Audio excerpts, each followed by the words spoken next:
علیکم ورحمۃ اللہ وبرکاتہ۔ الحمد للہ رب العالمین والصلاة والسلام علی رسولہ الکریم وعلی آلہ وصحبہ اجمعین۔ میرے عزیز و خواتین و حضرات، بچے بچیاں، میرے دوست احباب، جاننے والے نہ جاننے والے، اللہ تعالیٰ کی طرف سے ہم پر بڑا احسان ہوا ہے کہ ہمیں رمضان کا مہینہ نصیب ہوا۔ اللہ تعالیٰ نے ہفتے میں 7 دنوں میں ایک دن بابرکت بنایا، وہ جمعہ کا ہے۔ اللہ تعالیٰ نے قوم یہود سے کہا کہ میرے علم میں ایک دن ہے بہت برکت والا، وہ تم ڈھونڈو اور چن لو۔ تو انہوں نے خطا کھائی اور ہفتے کا دن چن لیا۔ ہفتے کو یہودی عبادت کرتے ہیں، کام نہیں کرتے۔ پھر اللہ تعالیٰ نے عیسیٰ علیہ السلام کی قوم سے کہا کہ ایک دن میرے بارگاہ میں بہت بابرکت ہے، دعائیں قبول ہوتی ہیں، اسے تم ڈھونڈو۔ ان پہ چھوڑا تو انہوں نے اتوار چن لیا۔ لیکن جب ہماری باری آئی تو اللہ نے ہمیں نہیں کہا کہ ڈھونڈو۔ اللہ نے اپنے محبوب کی محبت میں جناب رسول اللہ صلی اللہ تعالیٰ علیہ وسلم کی طفیل اللہ تعالیٰ نے ہمیں خود بتا دیا کہ وہ جمعہ کی رات ہے اور جمعہ کا دن ہے۔ یہ سب سے بہترین دن ہے جمعہ کا، اور پورے سال کے لحاظ سے جمعہ کی رات سب سے بہترین رات ہے۔ خصوصی طور پر پھر شب قدر سب سے اعلیٰ ہو جاتی ہے، لیلۃ القدر سب سے اعلیٰ ہو جاتی ہے۔ تو وہ 21، 23، 25، 27، 29 کی راتوں میں کوئی ایک رات ہوتی ہے، تو وہ اللہ تعالیٰ نے بہت ہی بابرکت بنائی۔ اللہ ہمیں نصیب فرمائے۔ تو جمعہ کا دن اللہ تعالیٰ نے پسند فرمایا۔ اس میں ایک گھڑی دعا کی قبولیت کی ہے، وہ چھپی ہوئی ہے۔ اس گھڑی میں جس خوش نصیب کو ہاتھ اٹھانے کی دولت مل جائے، وہ دعا فوراً قبول ہوتی ہے اور سیدھی عرشوں پر جاتی ہے۔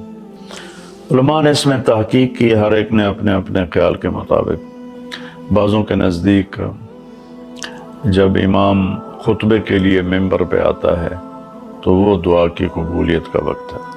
بعضوں کے نزدیک جب 2 خطبوں کے درمیان بیٹھتا ہے تو وہ وقت دعا کی قبولیت کا ہے، اور بعضوں کے نزدیک عصر سے مغرب کے درمیان کوئی بھی گھڑی اللہ کی بارگاہ میں دعا کی قبولیت کی ہوتی ہے۔ تو جمعہ کی نماز کو اللہ کے نبی نے بہت اہم قرار دیا، اور ارشاد میں بڑے دکھ کے ساتھ یہ حدیث بیان کر رہا ہوں۔ میرے نبی نے فرمایا جو 3 جمعے مسلسل چھوڑ دیتا ہے وہ میری ملت سے خارج ہو جاتا ہے، میری امت سے خارج ہو جاتا ہے۔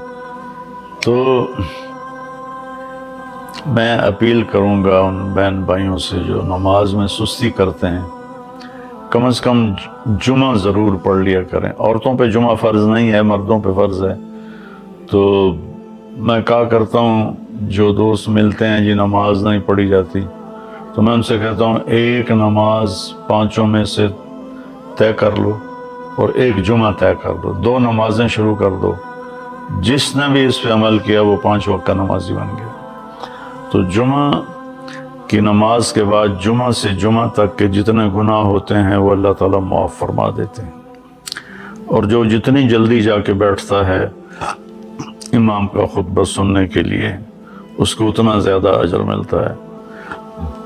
تو آج رمضان کا پہلا جمعہ ہے کہ ہم اس کا اہتمام کریں۔ رمضان المبارک میں جنگ بدر ہوئی، 17 رمضان جمعے کا دن، اور اللہ نے قیامت کو بھی جو قائم کرنا ہے جمعے کا دن۔ تو ہر دن اللہ کی بارگاہ میں بابرکت ہوتا ہے اگر ہم اس میں اللہ کی مان کے چل رہے ہیں، اور رمضان شریف میں خاص طور پر، اور پھر جمعہ ہو تو خاص طور پر اس میں ہم اپنے عبادت کو بڑھائیں۔ درود شریف جمعے کے دن کا مبارک عمل ہے، کثرت سے درود شریف پڑھنا، اور 300 دفعہ جو درود شریف پڑھ لیتا ہے وہ کثرت میں شمار ہو جاتا ہے، اوپر کی کوئی حد انتہا نہیں ہے۔ ہمارے ایک رشتہ دار تھے، وہ انتقال ہو گیا، اللہ ان کو درجہ بلند کرے، وہ روزانہ ایک دن میں 10,000 دفعہ درود شریف پڑھا کرتے تھے، ہر وقت تسبیح ان کے ہاتھ میں ہوتی تھی اور روزانہ 10,000 دفعہ درود شریف پڑھا کرتے تھے۔ تو میرے بہن بھائیوں، میرے عزیزوں، اللہ تعالیٰ نے ہمیں ہر نماز کی بڑی اہمیت بتائی ہے، ہر نماز کی، لیکن خاص طور پر جمعے کی بڑی فضیلت ہے، اور جمعہ بھی رمضان المبارک کا ہو تو اور زیادہ وہ باعث برکت ہے، قابل رحمت ہے۔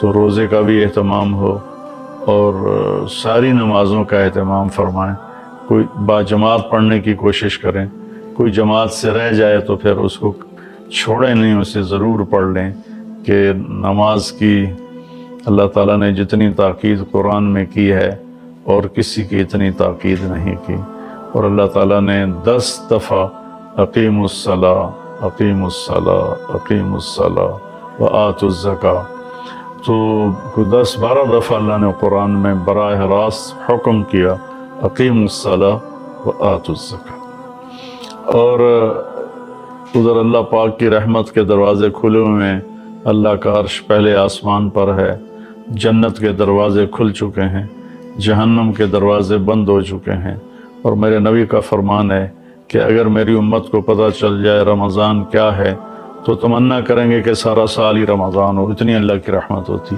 اللہ نے فضل فرمایا، صرف 1 مہینے کے لیے ہمیں اللہ تعالیٰ نے اس کا پابند کیا۔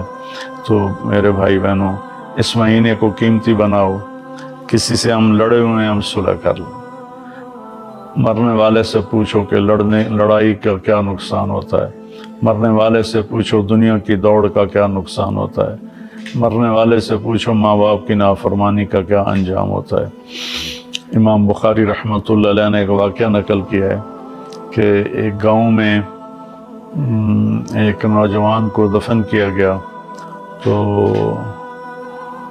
عصر کے بعد اس کی قبر پھٹتی اور وہ قبر سے نکلتا، اور اس کا چہرہ گدھے کا ہوتا تھا، اور وہ 3 دفعہ گدھے کی آواز میں آواز نکالتا تھا، پھر وہ قبر میں گرتا تھا، قبر مل جاتی تھی۔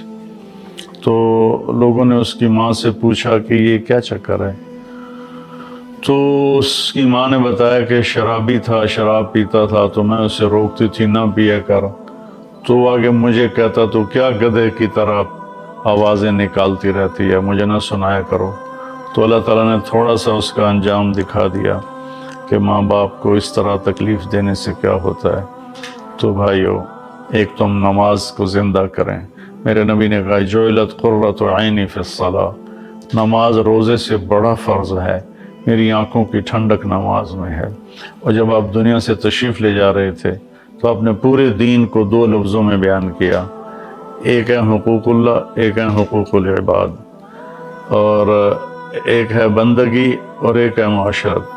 تو آپ نے فرمایا الصلاۃ، جب آپ دنیا سے تشریف لے جا رہے تھے آپ نے حضرت ام عائشہ رضی اللہ عنہا علیہ السلام کے سینے پر یوں سر رکھا ہوا تھا، اس طرح کر کے ایسے، اور ام عائشہ نے آپ کو سہارا دیا ہوا تھا، اپنے سینے پر لٹایا ہوا تھا۔ تو آپ فرما رہے تھے الصلاۃ وما ملکت ایمانکم، میری امت ایک نماز نہ چھوڑنا، اور ایک میری امت کے غریب طبقے پر رحم کرنا، ان کے ساتھ آسانی کا سلوک کرنا، ان پر سختی نہ کرنا، ان سے نرمی کا سلوک رکھنا۔ پھر الصلاۃ وما ملکت ایمانکم، نماز نہ چھوڑنا، نماز نہ چھوڑنا، نماز نہ چھوڑنا، اور آخری الفاظ بھی یہی تھے الصلاۃ الصلاۃ الصلاۃ، نماز نماز نماز۔ پھر فرمایا اللہم الرفیق الاعلی، اللہ نے زکوٰۃ فرض کی ہے تو زکوٰۃ نکالو۔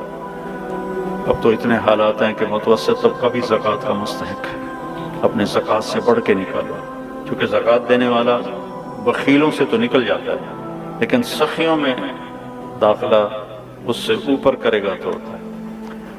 2,500 دے دیا نا 1 لاکھ میں سے، تو اب آپ پہ بخیل کا لیبل نہیں لگے گا، لیکن سخی کا بھی نہیں لگے گا، اوپر 54 خرچ کر دو تو 1 سٹیپ آپ آ جائیں گے۔ سخی بن کے زندگی گزارو، لوگوں پہ خرچ کرنے کا مزہ بہت ہے، جوڑنے کے مزے سے زیادہ لگانے کا مزہ ہے۔ تو رمضان آ رہا ہے، خرچ کریں، زکوٰۃ سے بڑھ کر دیں، انتہائی ضرورت مند ہیں ہمارے لوگ۔ ابھی تو وہ جو سیلاب سے جو گھر گرے تھے ابھی تو وہ نہیں بنے، کتنے ہزاروں لوگ بے گھر بیٹھے ہوئے ہیں۔